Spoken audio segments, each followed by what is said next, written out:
Hi there. Today we're going to be covering the marketing concept and a brief overview of the field of strategic marketing. Let's get started.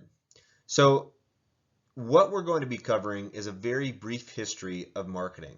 And we're going to start from the very beginning of ancient time, and then we're going to cover 4 eras.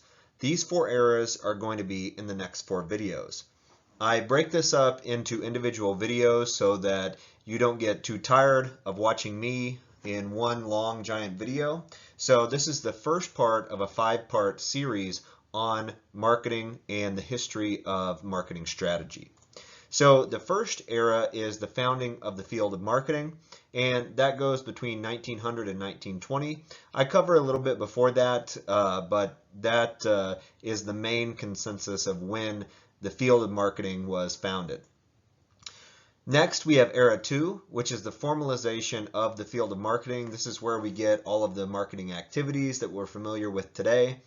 And then Era 3 will cover the prominence of marketing strategy. And that is really the core of how we got to this idea of strategic marketing and the importance of marketing strategy to firms as we know it today.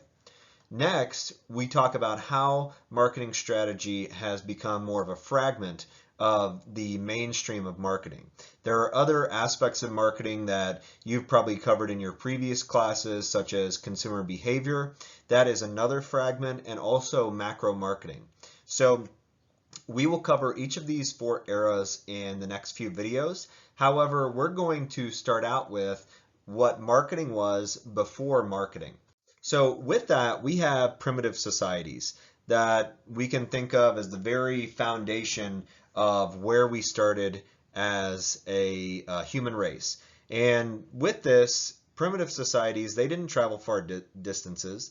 They produced and consumed their products within one household, and the division of labor also occurred within one household. So if you've read ancient history books or read about history from like the Bible or even in other religious texts, a lot of times they had large families, 10, 12, 15 individuals in a family, and those families would stick together.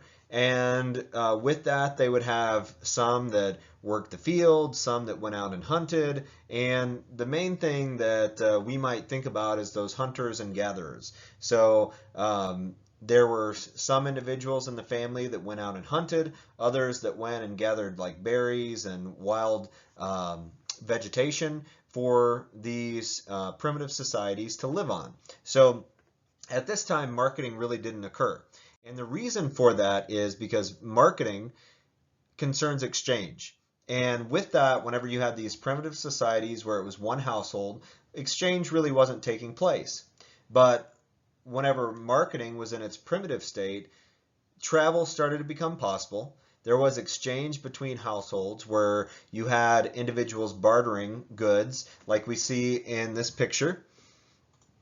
They have bananas here for some type of lettuce, and they were bartering those goods so that both households would be better off, because you had one household that they mainly focused on, let's say for this example, bananas, and then you had another household that did really well with making lettuce. And so both were able to benefit by the exchange of goods. And with this, that means that production happened in one household and consumption happened in another household. So exchange is taking place there. And the key thing that you need to remember with marketing is some type of exchange is taking place, whether it be between businesses, whenever we talk about B2B, or between businesses and consumers, or even businesses and government entities. We'll talk a lot about this whenever we talk about B2C versus B2B marketing.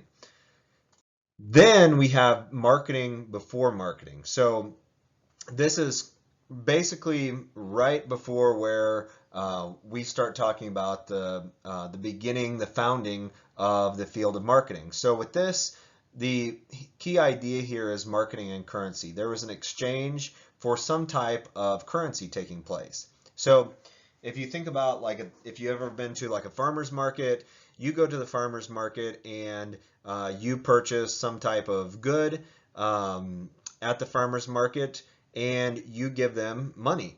And that's pretty much typical of what happened in, let's say we're talking about even ancient times, like between 100 and 200 BC, up until even the 1600s, 1700s, where they started having shopkeepers and people could actually go into a physical location and purchase food and clothing, etc. But oftentimes it was a giant market where people could go to and buy those goods from different vendors, similar to like what we would think of as a farmer's market.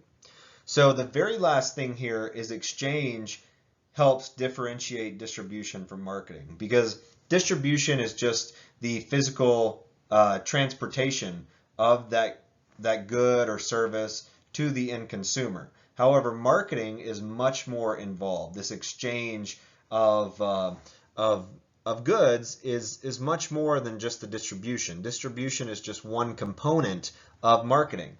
So we will talk a lot more about this in our next few videos, but this gives you a big picture overview of where we're going with marketing and the history of marketing as we have come to know it today.